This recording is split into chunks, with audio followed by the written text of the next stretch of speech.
ಇಲ್ಲಿ ನಮ್ಮ ಎಳ್ಳುವಿನ ಚಟ್ನಿ ರೆಡಿ ಆಗಿದೆ ನೋಡಬಹುದು. ಇಲ್ಲಿ ಸ್ವಲ್ಪ ನಾವು ತೆಂಗಿನ ಎಣ್ಣೆ ಹಾಕಿ ಈ ರೀತಿ ತಿಂದ್ರೆ ವಾವ್ ಸಖತ್ತಾಗಿರುತ್ತೆ. ಟೇಸ್ಟ್ ಮಾಡಿ ಹೇಳಿ. ಹಾಯ್ ನಮಸ್ತೆ friends and welcome back to our channel. ಹೇಗಿದ್ದೀರ ಎಲ್ಲರೂ? ನೀವೆಲ್ಲ ಹುಷಾರಾಗಿದ್ದೀರ ಅಂತ ಭಾವಿಸ್ತೀನಿ. ಹಾಗೆ ಇವತ್ತೊಂದು ಹೊಸ ರೆಸಿಪಿ ಬಿಳಿ ಎಳ್ಳುವಿನ ಚಟ್ನಿಯ ರೆಸಿಪಿ ಇವತ್ತು ನನ್ನ ಮಿಸಸ್ ಮಾಡಿದ್ದಾರೆ. ಸೊ ಹೇಗೆ ಮಾಡುವುದು ಅಂತ ನಾವು ನೋಡೋಣ. ಸ್ಪೆಷಲ್ ರೆಸಿಪಿ ಅಂತೆ. ಹೌದು, ಇವತ್ತು ಸ್ಪೆಷಲ್ ರೆಸಿಪಿ. ಯಾವಾಗಿನ ತರ ನಾನು ಒಂದು ಹೆಲ್ದಿ ರೆಸಿಪೀಸ್ ಅನ್ನ ತೋರಿಸುವಂತ ಪ್ರಯತ್ನವನ್ನ ಮಾಡ್ತಾ ಇದ್ದೀನಿ. ಹಾಗಾಗಿ ಇವತ್ತು ಕೂಡ ಒಂದು ಈ ಬಿಳಿ ಎಳ್ಳು, ಕಪ್ಪು ಎಳ್ಳು ಕೂಡ ಆಗ್ತದೆ. ನಮ್ಮ ಹತ್ರ ಬಿಳಿ ಎಳ್ಳು ಇತ್ತು, ಅದರ ಒಂದು ಸೂಪರ್ ಆಗಿರುವಂತಹ ಹೆಲ್ದಿ ಆಗಿರುವಂತಹ ಒಂದು ಚಟ್ನಿಯನ್ನ ಮಾಡಿ ತೋರಿಸ್ಲಿಕ್ಕಿದ್ದೀನಿ ಇವತ್ತು. ಹಾಗೆ ನಿಮ್ಗೆ ಹೇಳೋದಾದ್ರೆ ಹೈ ಮೆಗ್ನೀಷಿಯಂ ಆಗಿರ್ಬೋದು, ಐರನ್ ಕಂಟೆಂಟ್, ಹಾಗೇನೆ ಕ್ಯಾಲ್ಸಿಯಂ ಕಂಟೆಂಟ್ ಇರುವಂತಹ ಒಂದು ಎಳ್ಳುವಿನ ಚಟ್ನಿಯನ್ನ ನೀವು ಖಂಡಿತವಾಗ್ಲೂ ಟ್ರೈ ಮಾಡ್ಲಿಕ್ಕಿಲ್ಲ. ಇವತ್ತಿನ ಈ ರೆಸಿಪಿಯಲ್ಲಿ ನಾವು ಇದನ್ನ ಮಾಡಿ ತೋರಿಸ್ಲಿಕ್ಕಿದ್ದೀವಿ. ನೀವು ಸಹ ಡೆಫಿನೆಟ್ಲಿ ಟ್ರೈ ಮಾಡಿ.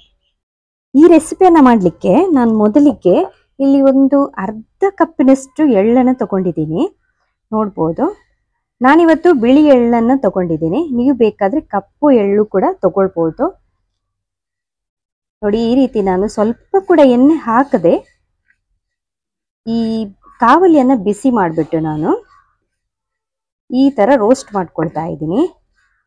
ಒಂದು ಸ್ವಲ್ಪ ಹೊತ್ತು ಅದರ ಕಲರ್ ಚೇಂಜ್ ಆಗೋ ತನಕ ಲೈಟ್ ಆಗಿ ಈ ತರ ನಾವು ರೋಸ್ಟ್ ಮಾಡಿದ್ರೆ ಆಯ್ತು. ಬೆಂಕಿ ಕೂಡ ನೋಡ್ಬೋದು, ನಾನು ಲೈಟ್ ಆಗಿ ಬೆಂಕಿಯನ್ನ ಇಟ್ಟಿದ್ದೀನಿ. ಯಾಕಂತ ಹೇಳಿದ್ರೆ ನಮ್ಗೆ ಹೊರಗಡೆ ನಾವು ಒಲೆಯಲ್ಲಿ ಮಾಡ್ತಾ ಇರೋದ್ರಿಂದ ಕೆಲವೊಮ್ಮೆ ಬೇಗನೆ ಕರಂಚುವಂತ ಚಾನ್ಸಸ್ ಜಾಸ್ತಿ ಇರುತ್ತೆ. ನೀವು ಗ್ಯಾಸ್ ಸ್ಟವ್ ಅಲ್ಲಿ ಮಾಡೋದಾದ್ರೆ ಮೀಡಿಯಂ ಇಂದ ಲೋ ಫ್ಲೇಮ್ ಅಲ್ಲಿ ಇಟ್ಟು ಈ ತರ ರೋಸ್ಟ್ ಮಾಡ್ಕೊಳ್ಳಿ.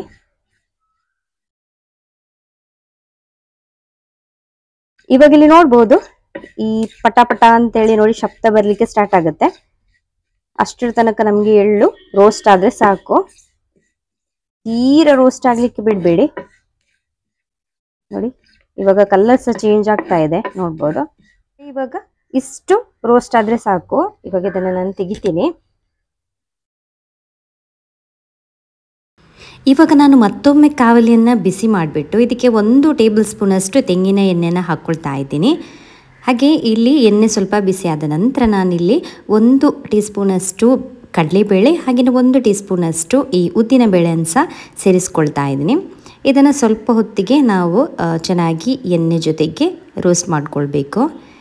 ಬೇರೆ ಯಾವುದು ನೋಡಿ, ನಾವು ವೆಜ್ಜೆಲ್ಲ ಮಾಡುವಂಥ ಸಮಯದಲ್ಲಿ ಒಗ್ಗರಣೆಗೆ ಸ್ವಲ್ಪ ಹೊತ್ತು ನಾವು ಇದನ್ನು ಫ್ರೈ ಮಾಡ್ಕೊಳ್ತೀವಿ, ಅದೇ ರೀತಿ ಮಾಡಿದರೆ ಆಯಿತು. ಇವಾಗ ಇಲ್ಲಿ ನೋಡ್ಬೋದು, ಈ ಕಡಲೆಬೇಳೆ ಹಾಗೂ ಉದ್ದಿನಬೇಳೆ ಚೆನ್ನಾಗಿ ಫ್ರೈ ಆಗಿದೆ. ಇವಾಗ ನಾನಿಲ್ಲಿ 4 ಉದ್ದ ಬ್ಯಾಡಗೆ ಮೆಣಸು ಹಾಗೆಯೇ 1 ಚಿಕ್ಕ ಗಿಡ್ಡ ಬ್ಯಾಡಗೆ ಮೆಣಸನ್ನು ಹಾಕ್ತಾ ಇದ್ದೀನಿ. ಇದು ನಿಮ್ಮ ಚಾಯ್ಸ್, ನಿಮಗೆ ಯಾವ ರೀತಿ ಖಾರ ಬೇಕು ನೋಡಿ ಆ ರೀತಿ ನೀವು ಹಾಕಿದರೆ ಆಯಿತು. ನಂತರ ನಾನು ಈ ನೆಲ್ಲಿಕಾಯಿ ಗಾತ್ರದ ಹುಳಿಯನ್ನು ಸಹ ಇಲ್ಲಿ ಆ್ಯಡ್ ಮಾಡ್ಕೊಳ್ತಾ ಇದ್ದೀನಿ. ಇದನ್ನು ಇವಾಗ 1-2 ನಿಮಿಷ ಈ ರೀತಿ ಸ್ವಲ್ಪ ಹೊತ್ತು ಇದನ್ನು ರೋಸ್ಟ್ ಮಾಡ್ಕೊಳ್ಬೇಕು. ಸ್ವಲ್ಪ ಹೊತ್ತು ಈ ರೀತಿ ಹುರಿದಾದ ನಂತರ ಇದರ ಒಂದು ಘಮ ಬರಲಿಕ್ಕೆ ಸ್ಟಾರ್ಟ್ ಆಗುತ್ತೆ. ಆ ಸಮಯದಲ್ಲಿ ನಾನಿಲ್ಲಿ 1 ಕಪ್ಪಷ್ಟು ಕೊಬ್ಬರಿಯನ್ನು ಆ್ಯಡ್ ಮಾಡ್ಕೊಳ್ತಾ ಇದ್ದೀನಿ. ನೀವು ಬೇಕಾದರೆ ಒಂದು ವೇಳೆ ನಿಮ್ಮ ಹತ್ರ ಕೊಬ್ಬರಿ ಇಲ್ಲದಿದ್ದರೆ ತೆಂಗಿನಕಾಯಿ ತುರಿಯನ್ನು ಆ್ಯಡ್ ಮಾಡ್ಕೊಳ್ಬೋದು. ಇದು ಹಾಕಿದರೆ ಆ್ಯಕ್ಚುಲಿ ತುಂಬ ಟೇಸ್ಟಿಯಾಗಿ ಆಗುತ್ತೆ ಕೊಬ್ಬರಿನೇ ಹಾಕೋದ್ರಿಂದ ಚಟ್ನಿ ಎಲ್ಲ ಮಾಡೋ ಸಮಯದಲ್ಲಿ. ಈ ರೀತಿ ನೋಡಿ, ಇದನ್ನು ಸಹ ಸ್ವಲ್ಪ ಹೊತ್ತು ನಾನು ರೋಸ್ಟ್ ಮಾಡ್ಕೊಳ್ತೀನಿ ಎಲ್ಲ ಮಸಾಲ ಜೊತೆಗೆ. 1-2 ನಿಮಿಷ ಈ ರೀತಿ ನಾವು ರೋಸ್ಟ್ ಮಾಡಿದರೆ ಸಾಕು. ತುಂಬ ರೋಸ್ಟ್ ಮಾಡೋದು ಬೇಡ, ಅದು ಡ್ರೈ ಆಗೋದು ಬೇಡ. ಸ್ವಲ್ಪ ಹೊತ್ತು ಇದನ್ನು ನಾವು ಈ ರೀತಿ ಏನು ಹೇಳ್ತಾರೆ ಹುರಿದುಕೊಂಡ್ರೆ ಸಾಕಾಗುತ್ತೆ. ನಂತರ ಇವಾಗ ನಾನು ಇದಕ್ಕೆ ಚಿಕ್ಕದಾಗಿ ಕಟ್ ಮಾಡಿ ಇಟ್ಟಿರುವಂಥ ಈ ಕರಿಬೇವಿನ ಸೊಪ್ಪನ್ನು ಸೇರಿಸ್ಕೊಳ್ತಾ ಇದ್ದೀನಿ. ಹಾಗೆ ಇದನ್ನು ಸಹ ಒಂದು ಸುತ್ತು ಈ ರೀತಿ ನಾವು ಹುರಿದುಕೊಂಡು ನಮ್ಮದು ಮೇಯ್ನಾಗಿ ಬೇಕಾಗಿರುವಂಥ ಎಲ್ಲ ಮಸಾಲವನ್ನು ನಾವು ಆಲ್ರೆಡಿ ಹುರಿದುಕೊಂಡಿದ್ದೀವಿ. ಈಗ ಫೈನಲ್ ಆಗಿ ನಾನು ಇದಕ್ಕೆ ಸ್ವಲ್ಪ ನಾನು ಹುಡಿಯನ್ನು ಸೇರಿಸ್ಕೊಳ್ತಾ ಇದ್ದೀನಿ. ನಂತರ ಈ ಕಲ್ಲುಪ್ಪು ಏನಿದೆ ನೋಡಿ, ಅದು ನಮಗೆ ಎಷ್ಟು ರುಚಿಗೆ ಬೇಕು ನೋಡಿ ಅಷ್ಟನ್ನು ನಾನು ಇದಕ್ಕೆ ಸೇರಿಸ್ಕೊಳ್ತಾ ಇದ್ದೀನಿ. ಉಪ್ಪು ಮತ್ತು ಹಿಂಗನ್ನು ನಾವು ಹಾಕಿ ಆದ ತಕ್ಷಣ ನಾನು ಈ ಕಾವಲಿಯಲ್ಲಿ ಇದ್ದಂಥ ಎಲ್ಲ ಮಸಾಲವನ್ನು ಈ ಎಳ್ಳು ಏನು ನಾನು ಆಲ್ರೆಡಿ ಹುರಿದು ಇಟ್ಟಿದ್ದೀನಿ ನೋಡಿ, ಅದೇ ಪ್ಲೇಟಿಗೆ ಹಾಕ್ಕೊಳ್ತಾ ಇದ್ದೀನಿ. ಹಾಗೆಯೇ ಒಂದು ಸ್ವಲ್ಪ ಹೊತ್ತು ಇದನ್ನು ತಣ್ಣಗಾಗಲಿಕ್ಕೆ ಇಟ್ಟು ನಂತರ ಇದನ್ನು ಕಡಿಯುವಂಥದ್ದು. ಈ ತೆಗೆದಿಟ್ಟಿರುವಂಥ ಚಟ್ನಿಯ ಮಸಾಲೆ ಏನಿದೆ ನೋಡಿ, ಇದು ಸ್ವಲ್ಪ ತನಿದಾದ ನಂತರ ನಾನು ಇಲ್ಲಿ ಕಡಿಯುವಂಥ ಕಲ್ಲಿನಲ್ಲಿ ಇವತ್ತು ಈ ಥರ ಒಂದು ಚಟ್ನಿಯನ್ನು ಮಾಡ್ಕೊಳ್ತಾ ಇದ್ದೀನಿ. ಇದರಲ್ಲಿ ಇವಾಗ ಒಂದು ಅಂತ ಹೇಳಿದ್ರೆ, ನಿಮಗೆ ಸ್ವಲ್ಪ ಗಟ್ಟಿಯಾಗಿ ಉಂಡೆ ಥರ ಚಟ್ನಿ ಬೇಕಾದರೆ ಒಂದು ಸ್ವಲ್ಪ ನೀರು ಹಾಕ್ಕೊಳ್ಬೇಕು. ಇಲ್ಲಾಂದರೆ ನಿಮಗೆ ಸ್ವಲ್ಪ ತೆಳು ಚಟ್ನಿ ಇಷ್ಟ ಅಂತ ಆದರೆ, ಅಂತ ಹೇಳಿದ್ರೆ ಮೀಡಿಯಮ್ ಥಿಕ್ನೆಸ್ಸಲ್ಲಿ ಇಷ್ಟ ಅಂತ ಹೇಳಿ ಆದರೆ ನೀವು ಸ್ವಲ್ಪ ಜಾಸ್ತಿ ನೀರನ್ನು ಹಾಕಿ ಇದರ ಚಟ್ನಿಯನ್ನು ಕಡಿಬೋದು. ನಾನಿಲ್ಲಿ ಸ್ವಲ್ಪನೇ ನೀರನ್ನು ಹಾಕಿಬಿಟ್ಟು ಈ ಚಟ್ನಿಯನ್ನು ಕಡಿತಾ ಇದ್ದೀನಿ.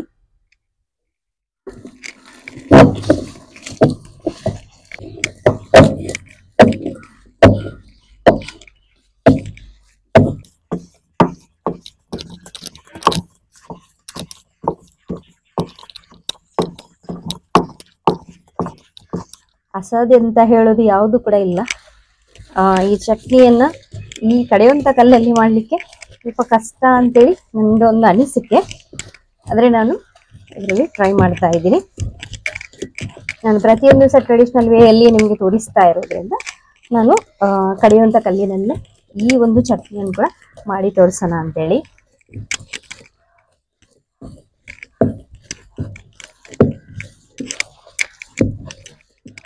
ಸ್ವಲ್ಪ ಲೇಟ್ ಆಗ್ಬೋದು ಅಂತ ಅನ್ಕೊಂಡೆ, ಆದರೆ ಸ್ವಲ್ಪ ಬೇಗನೆ ಆಯಿತು. ಸ್ವಲ್ಪನೇ ಇರೋದ್ರಿಂದ ಮಸಾಲೆ ನೋಡ್ಬೋದು, ಇಷ್ಟು ತರಿ ಆದರೆ ಸಾಕು. ಇನ್ನು ಇದನ್ನು ತೆಗೆದು ಉಂಡೆ ಥರ ನಾವು ಮಾಡುವಂಥದ್ದು.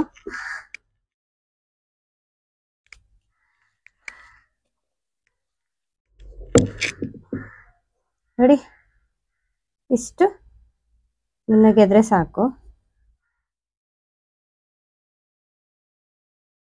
ಇಲ್ಲಿ ನಮ್ಮ ಎಳ್ಳುವಿನ ಚಟ್ನಿ ರೆಡಿ ಆಗಿದೆ, ನೋಡ್ಬೋದು. ಸೂಪರ್ ಆಗಿದೆ, ಈ ರೀತಿ ಕಾಣಿಸ್ತಾ ಇದೆ. ಹಾಗೇನೆ ಇದರ ಮೇಲೆ ಸ್ವಲ್ಪ ನಾವು ತೆಂಗಿನ ಎಣ್ಣೆ ಹಾಕಿ ಈ ರೀತಿ ತಿಂದ್ರೆ ವಾವ್, ಸಖತ್ತಾಗಿರುತ್ತೆ. ಟೇಸ್ಟ್ ಮಾಡಿ ಹೇಳಿ ಹೇಗೆ ಆಗಿದೆ ಅಂತೇಳಿ. ಎಣ್ಣೆ ಕೂಡ ಹಾಕ್ತೀವಿ, ತೆಂಗಿನ ಎಣ್ಣೆ ಕೂಡ ಸೂಪರ್ ಆಗಿದೆ ಚಟ್ನಿ, ಸೂಪರ್ ಆಗಿದೆ. ಈ ತರ ಎಳ್ಳು ಹಾಕಿದ್ದೇವೆ ಅಂತ ಹೇಳಿ ಗೊತ್ತಾಗ್ತದ? ಎಳ್ಳುವೆ ಟೇಸ್ಟ್, ಒಳ್ಳೆ ಫ್ಲೇವರ್. ನಿಜವಾಗಿ ಎಳ್ಳುವೆ ಟೇಸ್ಟ್ ಆಯ್ತಾ. ಇದು ಗಂಜಿಗೆ ಇನ್ನೂ ಕೂಡ ಸೂಪರ್ ಆಗ್ತದೆ.